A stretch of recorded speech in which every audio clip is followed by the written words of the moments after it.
আজ আমি যে গল্পটি শোনাব তার নাম সাধন বাবুর সন্দেহ।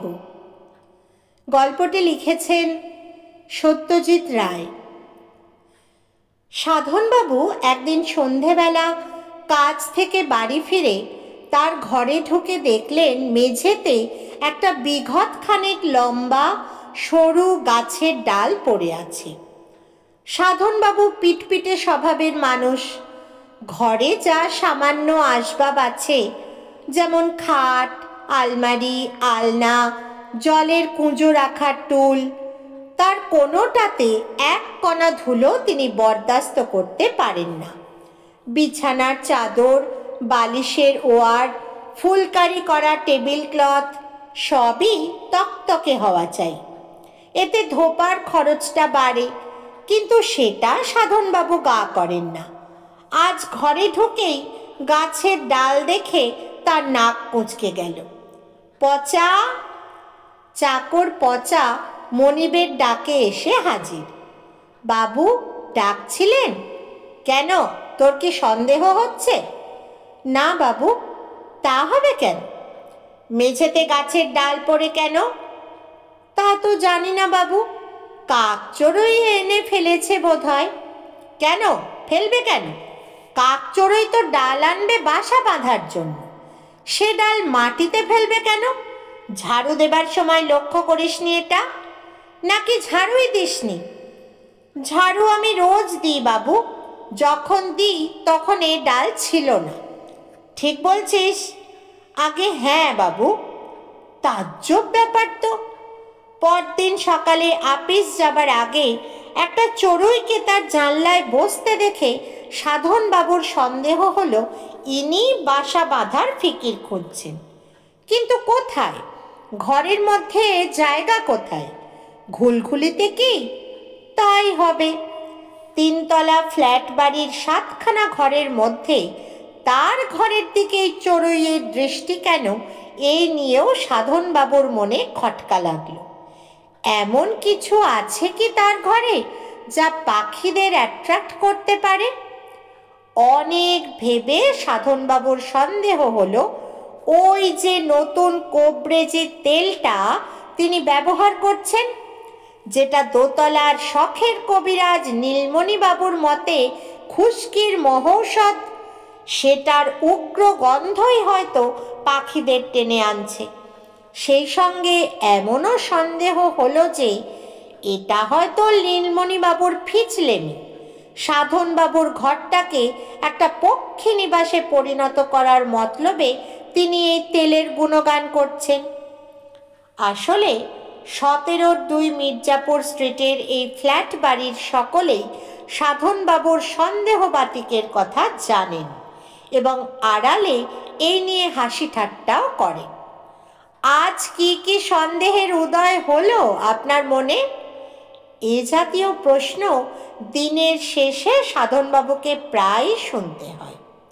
শুধু প্রশ্ন নয়, অন্যভাবেও তাকে নিয়ে লেগ পুলিং চলে।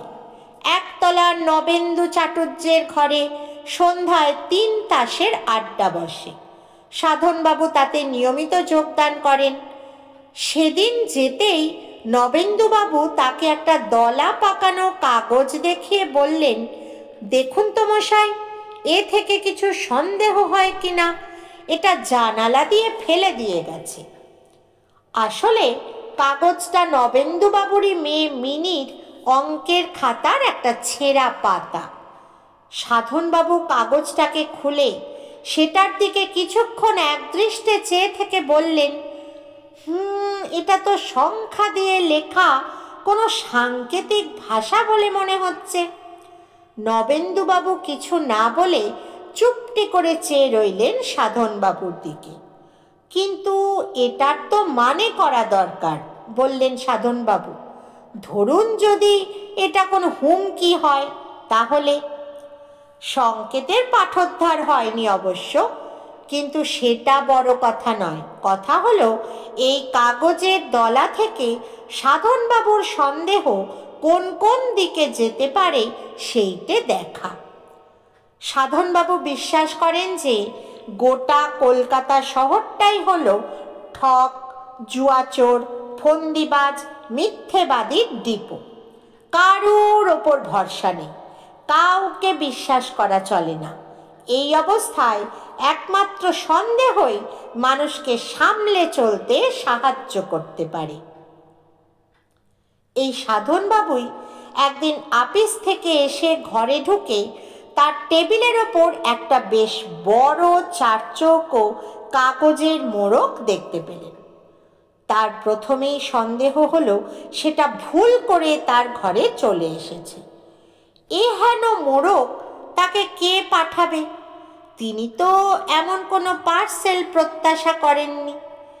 কাছে গিয়ে যখন দেখলেন যে মোড়কের উপর তার নাম নেই, তখন সন্দেহটা আরও পাকা হলো। এটা কে এনে রাখলো রে?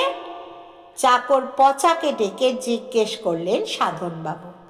আগে একজন লোক ধনঞ্জয়ের হাতে দিয়ে গেছে দুপুরে এসে, আপনার নাম করে বলেছে আপনারই জিনিস। ধনঞ্জয় একতলার ষোড়শীবাবুর চাকর। কি আছে এতে? কে পাঠিয়েছে? সেসব কিছু বলেছে? আগে তা তো বলেনি। বোঝো। সাধনবাবু কাঁধের চাদরটা আলনায় রেখে খাটে বসলেন। রীতিমতো বড় মোড়ক, প্রায় একটা 5 নম্বর ফুটবল ঢুকে যায় ভিতরে। অথচ কে পাঠিয়েছে জানার কোনো উপায় নেই। সাধনবাবু খাট থেকে উঠে এগিয়ে গিয়ে মোড়কটা হাতে তুললেন। বেশ ভারী, কমপক্ষে 5 কিলো। সাধনবাবু মনে করতে চেষ্টা করলেন শেষ কবে তিনি এই জাতীয় মোড়ক পেয়েছেন। হ্যাঁ, বছর 3 আগে খড়দায় তার এক মাসিমা থাকতেন, তিনি পাঠিয়েছিলেন আমসত্ত্ব। তার মাস 6 মধ্যেই সেই মাসিমার মৃত্যু হয়। আজ সাধনবাবুর নিকট আত্মীয় বলতে আর কেউই অবশিষ্ট নেই। পার্সেল কেন, চিঠিও তিনি মাসে 2-1টার বেশি পান না। এই মোড়কের সঙ্গে একটা চিঠি থাকা অস্বাভাবিক হতো না, কিন্তু তাও তো নেই। কিংবা হয়তো ছিল। সাধনবাবুর সন্দেহ হলো ধনঞ্জয়ের অসাবধানতা হেতু সেটি খোয়া গেছে। একবার ধনঞ্জয়ের সঙ্গে কথা বলা দরকার। তাকে ডেকে পাঠানো অনুচিত হবে মনে করে সাধনবাবু নিজেই নিচে নেমে গেলেন। ধনঞ্জয় উঠোনে বসে হামানদিস্তায় কি যেন ছেঁকছিল। সাধনবাবুর ডাকে উঠে এলো।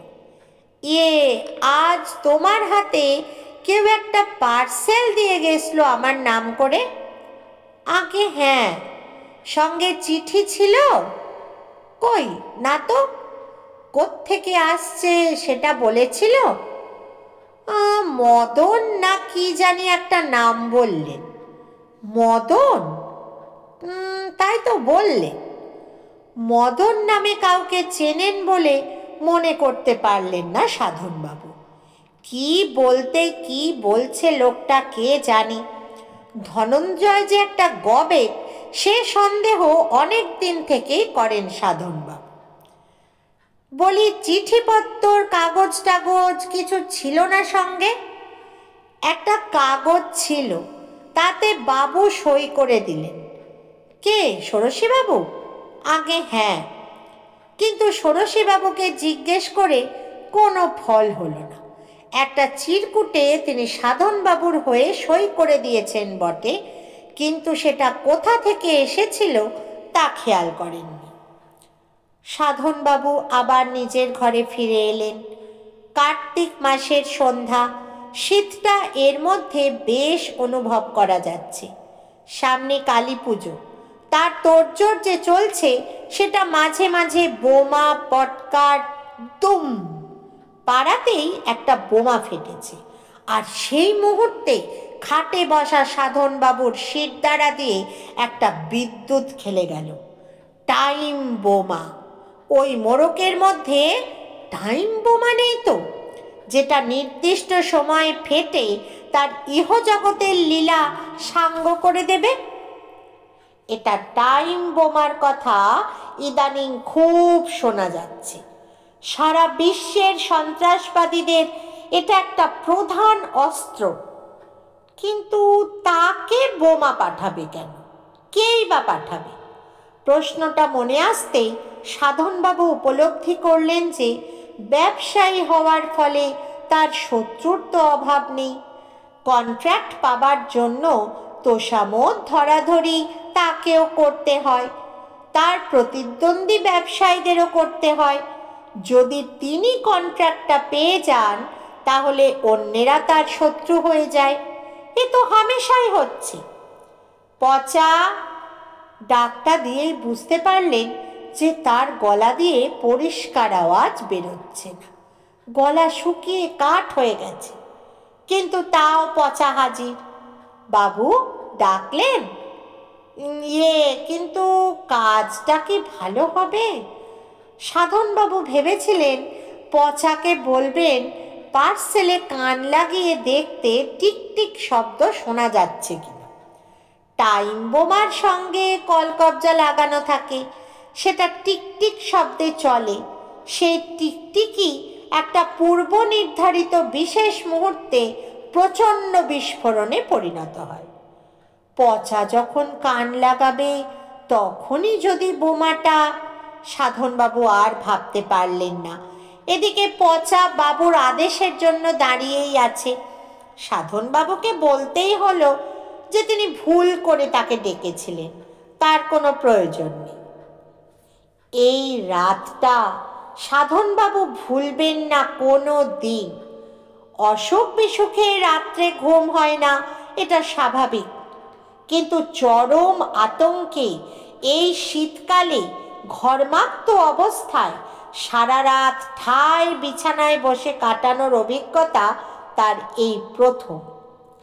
কিন্তু সকাল পর্যন্ত যখন বোমা ফাটল না তখন তিনি কিছুটা আশ্বস্ত হলেন আর স্থির করলেন যে আজই সন্ধ্যায় মোড়কটা খুলে দেখতে হবে তার মধ্যে কি আছে। তার নিজেরও মনে হয়েছে যে তার সন্দেহটা মাত্রা ছাড়িয়ে যাচ্ছে। কিন্তু সন্ধেবেলা এমন একটা ঘটনা ঘটল যে সাধনবাবুর আর মোড়ক খোলা হলো না। অনেক লোক আছে যারা খবরের কাগজের আদ্যপান্ত না পড়ে থাকতে পারে না। সাধনবাবু এই দলে পড়েন না। প্রথম এবং মাঝের পাতার খবরগুলো শিরোনামে চোখ বুলিয়েই তার কাগজ পড়া হয়ে যায়। আজও তার ব্যতিক্রম হয়নি। তাই উত্তর কলকাতায় খুনের খবরটা তার দৃষ্টি এড়িয়ে গিয়েছিল। আপিস থেকে ফিরে একতলায় নবেন্দু চাটুর্যের ঘরে একটা বড় রকম দাপাদাপি চলছে শুনে কারণ জিজ্ঞাসা করে তিনি ঘটনাটা জানতে পারলেন। পটুয়াটোলা লেনে খুন, হত ব্যক্তির নাম শিবদাস মৌলিক। কথাটা শুনেই সাধনবাবুর একটা সুপ্ত স্মৃতি খোঁচা খেয়ে জেগে উঠল। এক মৌলিককে তিনি চিনতেন খুব ভালো করে। তার প্রথম নাম শিবদাস কি? হতেও পারে। সাধনবাবু তখন থাকতেন ওই পটুয়াটোলা লেনে। মৌলিক ছিল তার প্রতিবেশী। 3 তাসের আড্ডা বসত মৌলিকের ঘরে রোজ সন্ধ্যায়। মৌলিককে কেন জানি মৌলিক বলেই ডাকত সবাই। আরও 2 জন ছিলেন আড্ডায়, সুখেন দত্ত আর মধুসূদন মাইতি। এই দ্বিতীয় ব্যক্তিটির মতো সাংঘাতিক চরিত্র সাধনবাবু আর দেখেননি। তাসের খেলায় সে যে জুয়াচুরির রাজা সে সন্দেহ সাধনবাবুর গোড়া থেকেই হয়েছিল। শেষে বাধ্য হয়ে একদিন সন্দেহটা প্রকাশ করতে হলো। এতে মধু মাইতির প্রতিক্রিয়া হয়েছিল ভয়াবহ। তার পকেটে সবসময় যে একটি চাকু অবস্থান করে সেটা সেদিনই জানতে পেরেছিলেন সাধনবাবু। তিনি প্রাণে বেঁচেছিলেন মৌলিক আর সুখেন দত্তর জন্য।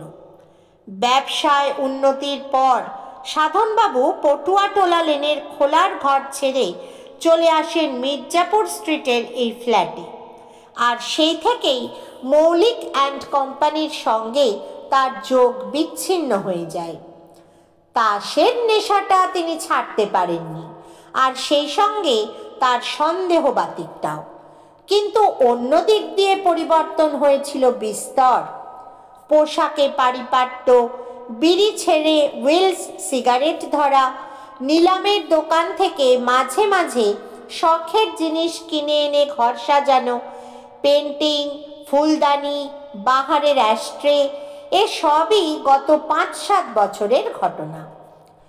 এই খুনের ঘটনার শিবদাস মৌলিক যদি সেই মৌলিক হয়, তাহলে খুনি যে মধু মাইতি সে বিষয়ে সাধনবাবুর কোনো সন্দেহ নেই।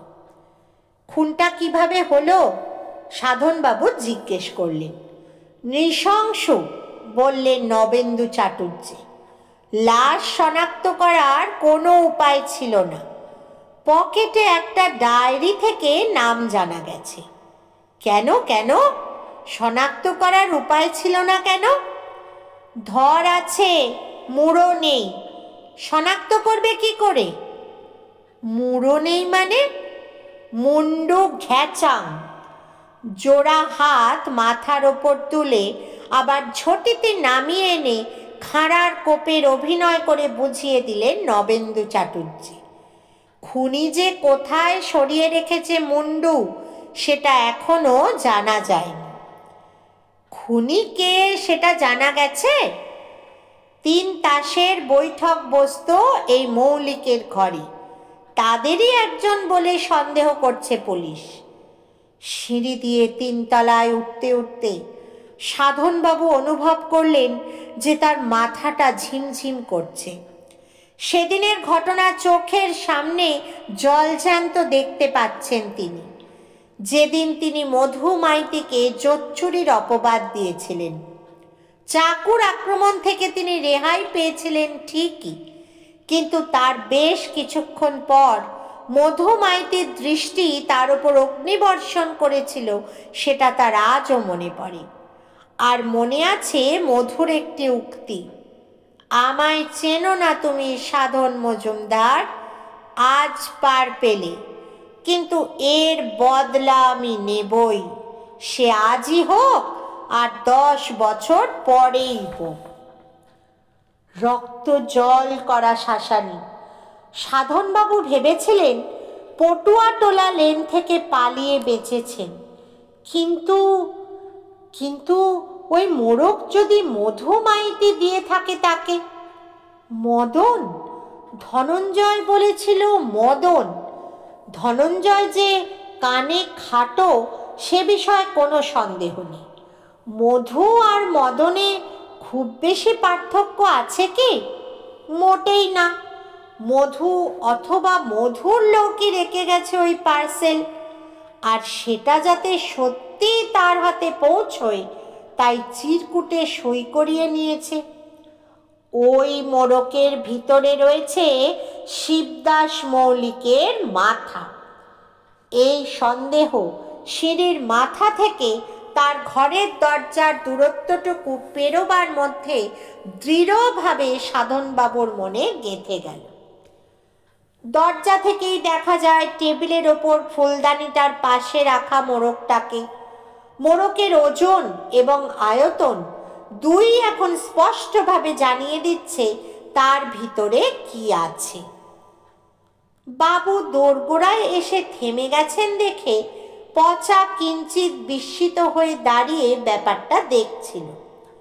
সাধনবাবু প্রচণ্ড মনের জোর প্রয়োগ করে বিহ্বল ভাবটা কাটিয়ে চাকরকে চা আনতে বললেন। আর আজ কেউ এসেছিল আমার খোঁজ করতে? কই না তো।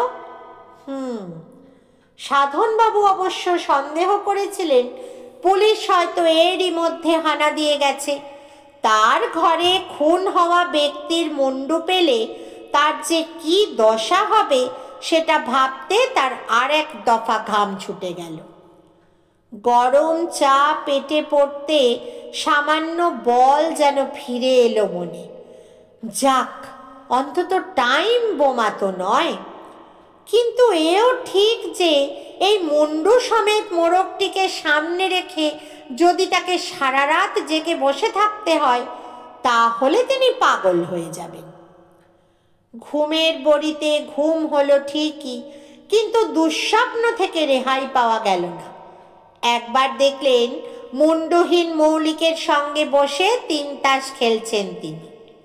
আর একবার দেখলেন মৌলিকের ধরবিহীন মুন্ডু তাকে এসে বলছে, দাদা, ওই বাক্সে প্রাণ হাঁপিয়ে উঠেছে, দয়া করে মুক্তি দিন আমায়। বড়ি খাওয়া সত্ত্বেও চিরকালের অভ্যাস মতো 5:30টায় ঘুম ভেঙে গেল সাধনবাবুর। হয়তো ব্রাহ্ম মুহূর্তের গুণেই সংকটমোচনের একটা উপায় সাধনবাবুর মনে উদিত হলো। মুন্ডু যখন তার কাছে পাচার করা হয়েছে, তখন সে মুন্ডু অন্যত্র চালান দিতে বাধাটা কোথায়? তার ঘর থেকে জিনিসটাকে বিদায় করতে পারলেই তো নিশ্চিন্ত। ভোর থাকতেই অন্য কাজ সারার আগে বাজারের থলিতে মোরগটা ভরে নিয়ে সাধনবাবু বেরিয়ে পড়লেন। প্যাকিংটা ভালোই হয়েছে বলতে হবে, কারণ ভিতরে রক্ত চুইয়ে থাকলেও তার বিন্দুমাত্র বাক্স ভেদ করে বাইরের কাগজে ছোপ ফেলেনি। বাসে উঠে কালীঘাট পৌঁছতে লাগলো 25 মিনিট।